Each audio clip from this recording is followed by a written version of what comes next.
పాటి ఎప్పటికీ వీడియోల ముందుకు వచ్చి మాట్లాడలేడు. ఘోరాతి ఘోరమైనటువంటి పరిస్థితులను నాకు తీసుకొచ్చి నా జీవితాన్ని నలిపేశాడు. అందుకే స్త్రీ సైకో అన్నాను. పైకి చెప్పేటువంటి ఈ సరస్వతి పుత్రుడిలో నీచాతి నీచమైనటువంటి భావనలు చాలా ఉన్నాయి.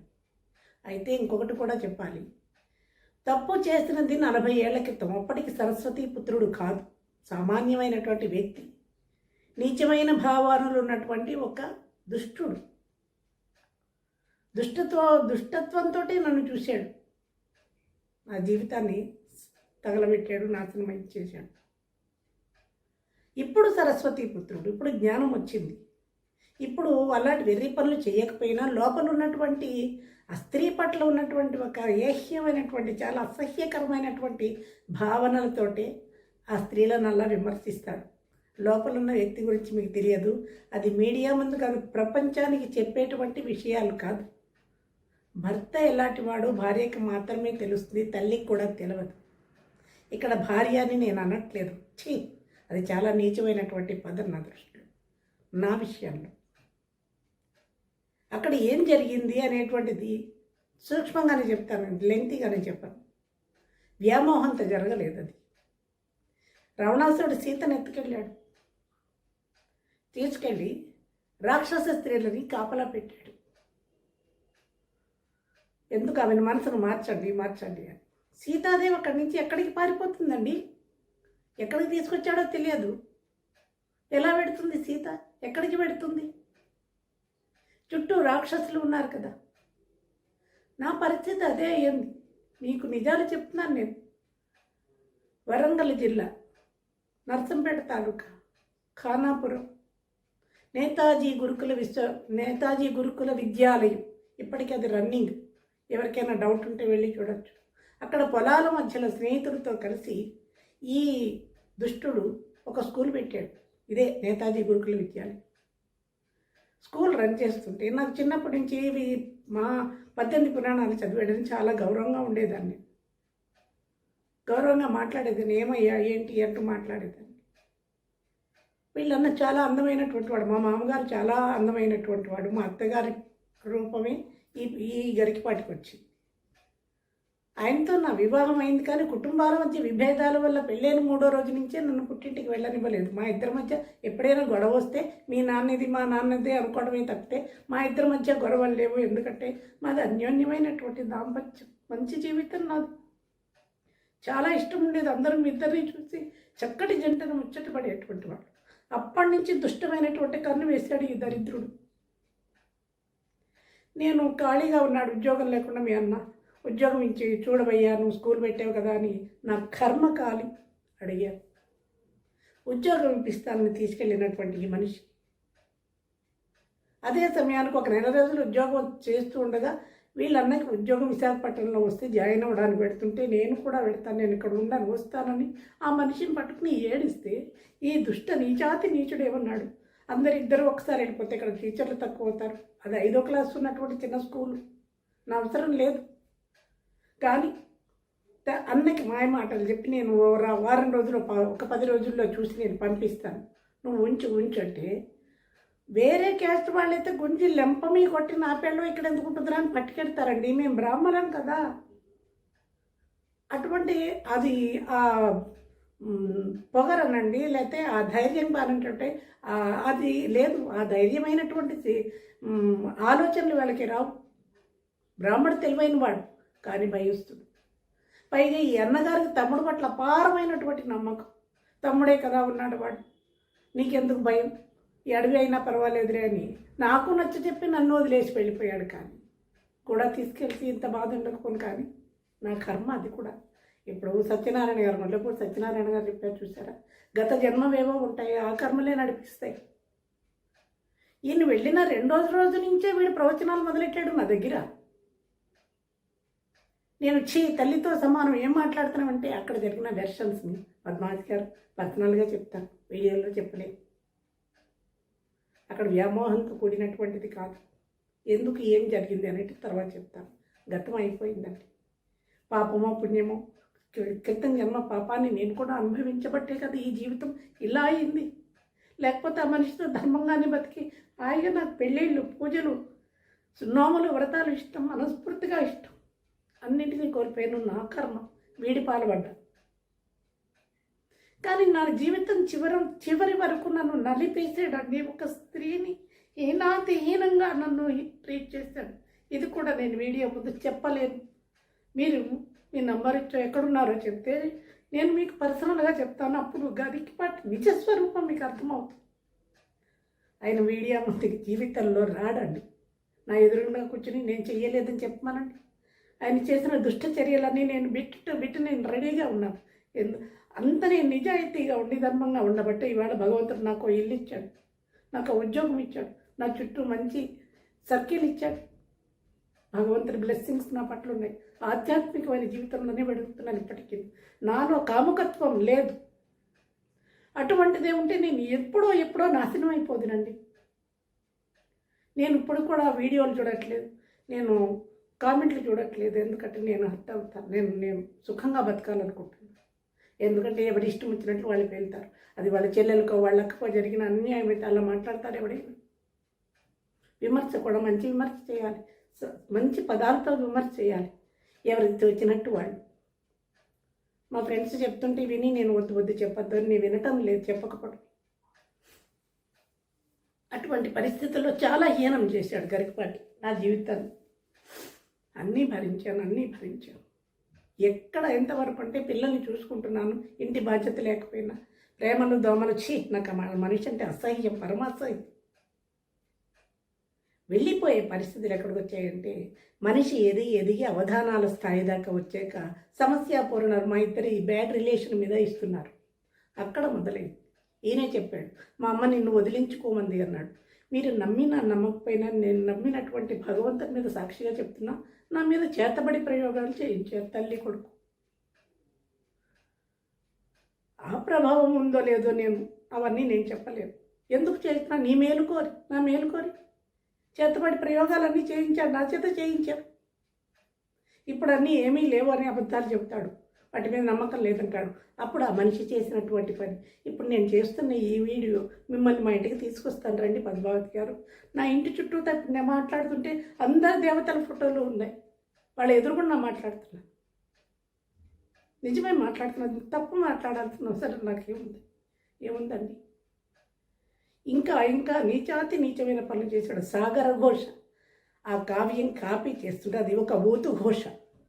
ఎందుకు అనేది పర్సనల్గా మీకు చెప్తాను. మనిషిలో ఉన్నటువంటి ఒక నీచమైనటువంటి ఒక మనిషి ఉన్నాడు గరికపాటిలో.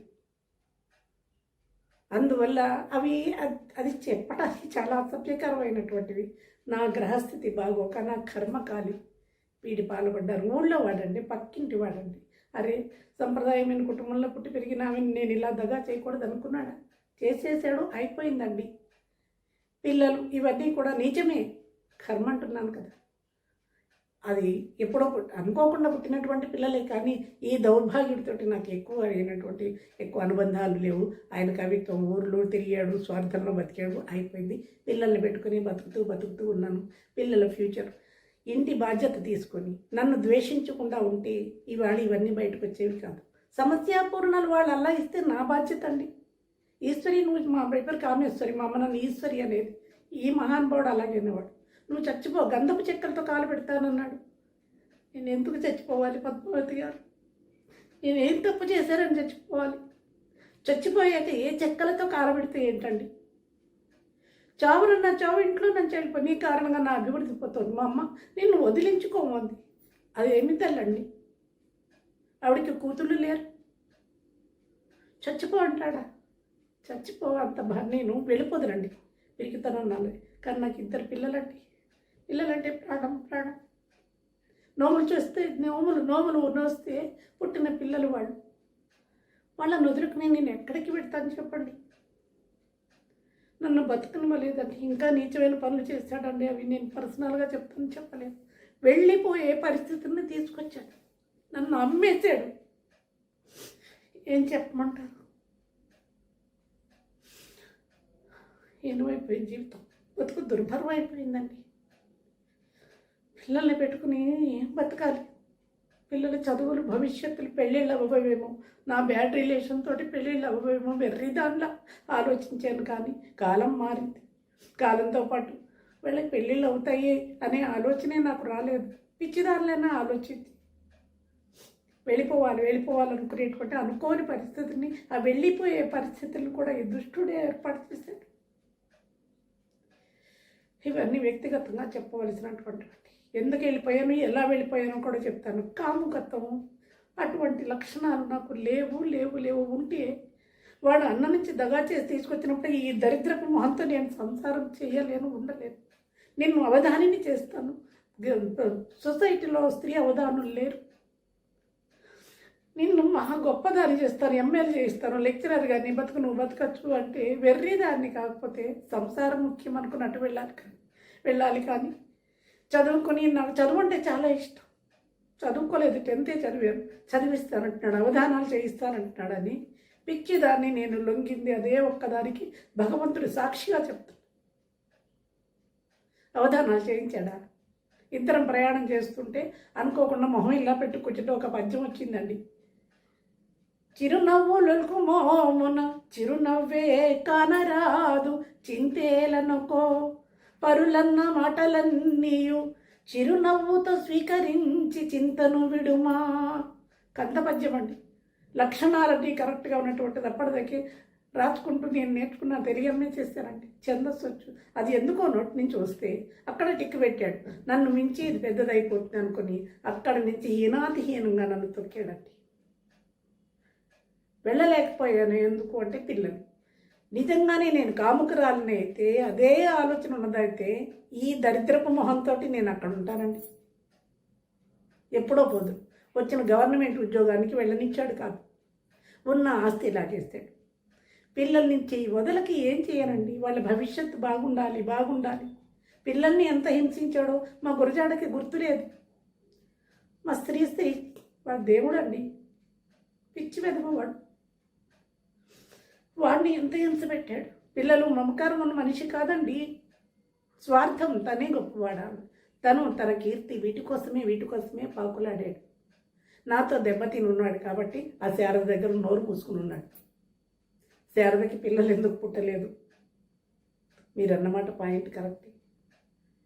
వదిలేయండి, పాప పిచ్చిది శారద, వదిలేయండి. మా పిల్లలకి అన్నం పెట్టింది, ఆమెకి మా దేవతే.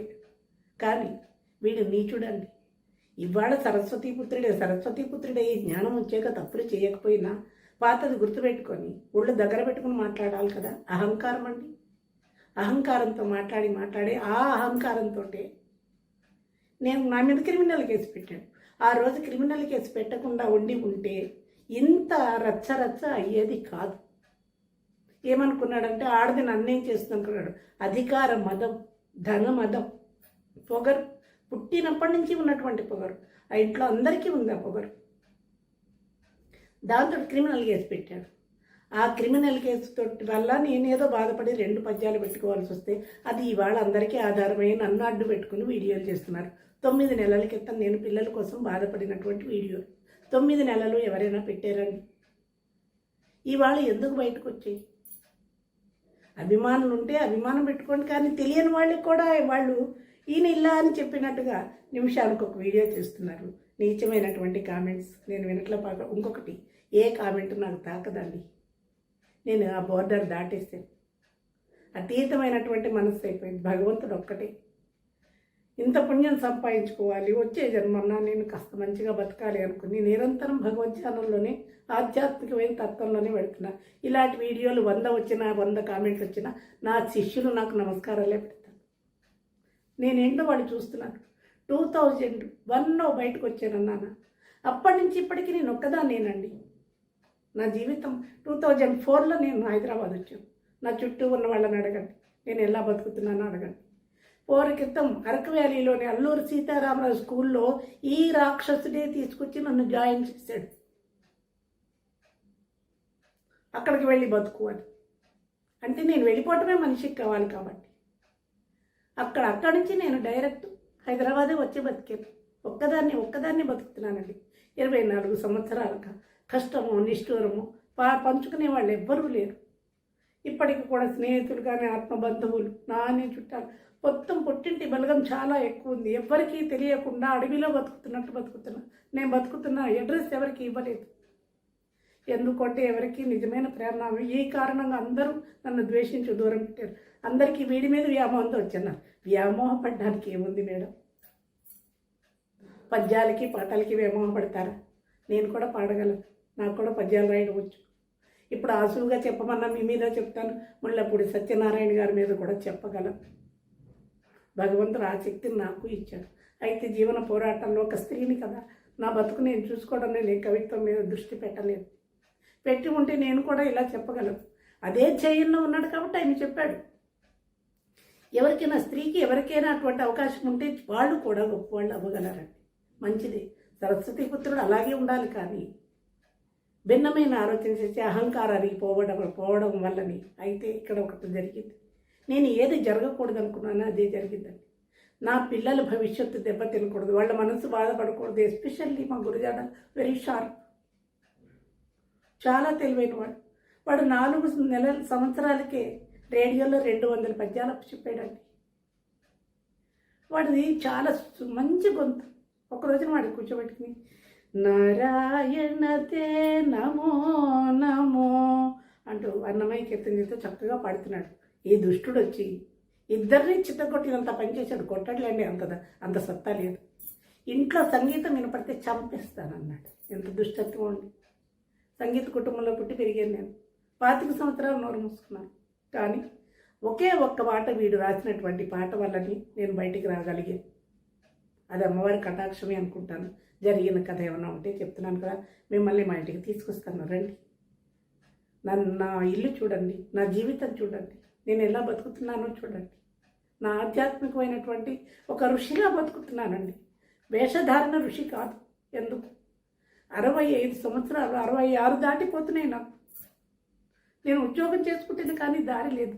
ఇల్లు కొనుక్కున్నా, ఆస్తి బతకటానికి ఉంది. ఒక భజన పెట్టుకోవాలంటే 20,000 కావాలండి. ఎక్కడి నుంచి వస్తే? నాకున్న ఆధారం సంస్కృతం పాఠాలు లెక్చరర్. 99 మార్కులు తెప్పించుకుంటూ మంచి లెక్చరర్గా నేను పేరు తెచ్చుకున్నా. పిల్లలందరికీ నేనంటే చాలా ప్రేమ, మేనేజ్మెంట్కి అంటే గౌరవం. నా ప్రవర్తన వాళ్ళకి తెలుసు. వీళ్ళు పెట్టేటువంటి ఈ కామకురాలు వాడితో ఉంది వీడితో ఉంది ఇవి నాకు పట్టవండి. ఎందుకంటే ఎవరి నాలుగు తెచ్చింది వాళ్ళు మాట్లాడతారు. నిజాయితీగా బతుకుతున్నాను కాబట్టి ఆ భగవంతుడు నాకు ఇంత ప్రశాంతమైనటువంటి ఇల్లునిచ్చాడు, ప్రశాంతమైన జీవితాన్ని ఇచ్చాడు. నేను వీడియోలు చూడట్లేదు, కామెంట్స్ వినట్లేదండి. కానీ అర్థం చేసుకున్న మీరు, మీలాంటి వాళ్ళని ఇచ్చాడు భగవంతుడు. ఇంత జరిగిన దానికి ఒక సంతోషం ఏంటంటే బయటకు వచ్చి లీక్ అయింది. జీవితాలు చెడు మంచి ఇన్ని పక్కన పెడితే ఒక మంచి సదాభిప్రాయం అర్థం చేసుకునేటువంటి మీలాంటి వ్యక్తుల్ని, సత్యనారాయణ గారు అటువంటి ఒక సోదరుడు అటువంటి వాళ్ళు ఇచ్చారు. అది నాకు చాలా సంతోషం అండి. ఫైనల్గా చెప్పేది ఏంటంటే, ఇప్పుడు సరస్వతి పుత్రుడు ఎప్పుడో చేశాడు, అది దుష్టత్వం, క్రితం జన్మ పాపం అండి. మిమ్మల్ని వీడియోలు పెట్టద్దు, కామెంట్లు పెట్టద్దు అనట్లేదు. కానీ నేను డబ్బు కోసం ఆశపడు, లేకపోతే ఆయన కీర్తిని దిగదార్చడానికి నేను చేస్తున్నది కాదు. 9 నెలల క్రితం నా పిల్లల మీద బాధతో పెట్టుకున్నటువంటి వీడియోల్ని క్యాష్ చేసుకుని పెట్టుకుని ఇష్టం వచ్చినట్లు కామెంట్ చేస్తున్నారు తప్పితే నాకు భగవంతుడి దయ వల్ల ఆర్థికమైనటువంటి ఇబ్బందులు లేవు, అనారోగ్యాలు లేవు, చంచలమైన మనస్తత్వం నాది కాదు. స్థిరంగా భగవంతుని నమ్ముకునే బతుకుతున్నటువంటి మా నాన్నగారు 12 దేవాలయాలు కట్టించారు. నాకు ఆయన ఆధ్యాత్మికతే నేర్పాడు. అధర్మమైనటువంటి పనులు చీల్చినా నాలో ఉండవు. అటువంటి కుటుంబం నుంచి వచ్చిన దాన్ని నేను. ఏ కామెంటు నన్ను ఏమీ బాధ పెట్టదండి. ఎందుకంటే ఈ ప్రస్తావనలు ఈ వీడియోలు ఇక్కడితో ఆపేస్తే బాగుంటుంది. ఎందుకంటే నేను పెద్ద వయసుకు వచ్చేసాను. ఆ సరస్వతి పుత్రుడు కూడా 60 దాటిన వాడే కదా. ఇప్పుడు ఇద్దరు నిజాలు అబద్ధాలు దీంట్లో కుదర్చవలసినవి ఏమీ లేవు. ఆ జీవితంలో వాళ్ళు అలాగే ఉంటారు, నా జీవితంలో నేను ఇలాగే ఉంటాను చివరి వరకు కూడా. ఈ మధ్యలో దీని గురించినటువంటి గొడవలు కానీ విమర్శలు కానీ అందరూ ఆపేస్తే బాగుంటుంది. జరిగింది. ఆయన కర్మను ఆయన అనుభవిస్తాడు, నా కర్మను నేను అనుభవించేసాను. చివరి దశలో ఇంక భగవత్ చింతన తప్పితే ఏమీ లేదు. అహంకారాన్ని మార్చుకుంటే ఆయన ఇప్పటికి కూడా ప్రవచనాలు చేసుకోవచ్చు, చెప్పుకోవచ్చు. అనవసరమైన విషయాల్లోకి వెళ్లకుండా వెంటే కష్టపడి సంపాదించుకున్నటువంటి జ్ఞానం, ఆ జ్ఞానంతో బతకడానికి అవకాశం ఉంది. తప్పును ఒప్పుకోగలిగితే. కానీ అహంకారి గురించిన అవసరం నాకు లేదు. ఈ ప్రభావాలు నా పిల్లల మీద పడకుండా ఉండాలని నిరంతరం భగవంతుని మాత్రం ప్రార్థిస్తున్నా. కొడుకులు, కోడళ్ళు, మనవలు బాగుండాలని, వాళ్ళ కోసం నా తలుపులు ఎప్పుడూ తెరిచే ఉంటాయి. నేను ఎవరి మీద ఆధారపడట్లేదు. ఆధారపడే పరిస్థితి నాకు భగవంతుడి దయ వల్ల లేదు. ఒక మంచి మిత్రురాలనండి, ఒక వెల్ విషర్ మీరు దొరికారు. ధన్యవాదాలమ్మ. ముళ్ళపూడి సత్యనారాయణ గారు. పెద్దదాన్ని కదా, పేరు కూడా నాకు కొంచెం మర్చిపోతున్నాను, క్షమించండి. మీరు పెద్ద పెద్ద మాటలు మాట్లాడద్దు. నేను నా చదువు అంతా నాకు రాజమండ్రిలోనే జరిగింది. మా తాతగారు ఊరది. ఈ వీడి జీవితంలో మాత్రం క్షోభపడ్డానండి. చిత్రహింసలు పెట్టాడు. అది పద్మావతి గారికి ఒకనాటికి నేను చెప్తాను. ఎవరో ఒకరికి చెప్పుకోకుండా నేను నా మనసుకు శాంతి దొరకదు. క్రూయల్ మెంటాలిటీ లేడీస్ పట్ల ఉన్నటువంటిది. అతన్ని అమ్మేయాలి, కీర్తి తగ్గించాలనేటువంటి దురభిప్రాయం నాకు లేదు. మనిషి చచ్చిపోయానాటికి అప్పు పగ రెండు వద్దండి. అందరితోటి మంచి అనిపించుకుని పోవాలనే తత్వం నాది. ఆధ్యాత్మికమైనటువంటి దృష్టిలోనే పోతున్నాను. ఏదో పాడుకుంటున్నాను, భజనలు చేస్తున్నాను, 4 పాఠాలు చెప్పుకుంటున్నాను. 10 మంది పిల్లల మధ్యలో నేను హాయిగా ప్రశాంతంగా బతుకుతాను కూడా. నాలో కల్మషం లేదు. ఎవరి పట్ల ఎటువంటి కోపము లేదు. ఎవరైనా మళ్ళీ రేపు కూడా మళ్ళీ ఒకటి చేయొచ్చు, ఆ నీతి పన్నాలు పలుకుతున్నావా, చేసేది అని ప్రతి మనిషిలోనూ చెప్తున్నాను కదా. క్రితం జన్మ ప్రభావాలు ఆ కర్మను అనుభవించేది వచ్చింది. 40 ఏళ్ల క్రితం చేసినటువంటి ఒక దుశ్చర్యకి ఆ కర్మని ఇప్పుడు ఆ సరస్వతి పుత్రుడు అనుభవిస్తున్నాడు. కర్మ ఎవరిని వదలదు. కామెంట్ చేసేవాళ్ళు కూడా ఈ వ్యూస్ మీద వచ్చే డబ్బుల కోసమో లేకపోతే పేరు ప్రతిష్టల కోసమో క్యాష్ చేసుకునే ప్రయత్నాలు చేయకండి. విమర్శించారు, అయిపోయింది, వదిలేయండి. చివరి దశకు వచ్చేసాం. దగా పడిన నేను, దగా చేసిన ఆ మనిషి. నా పిల్లలు బాగుండాలి. ఈ ప్రభావాలు నా పిల్లల మీద పడకూడదు. కాబట్టి ఇది వదిలేసేయండి. ఇంకా నిర్ణయాలు మీరు ఎలా ఉంటారు, ఏం చేస్తారనేది నాకు సంబంధం లేదు. మళ్ళీ నేను రామాయణం వీడియోల్లోకి వెళ్ళిపోతున్నాను. నన్ను అర్థం చేసుకున్నందుకు మరొకసారి ధన్యవాదాలు తెలియజేస్తున్నాను. నమస్కారం.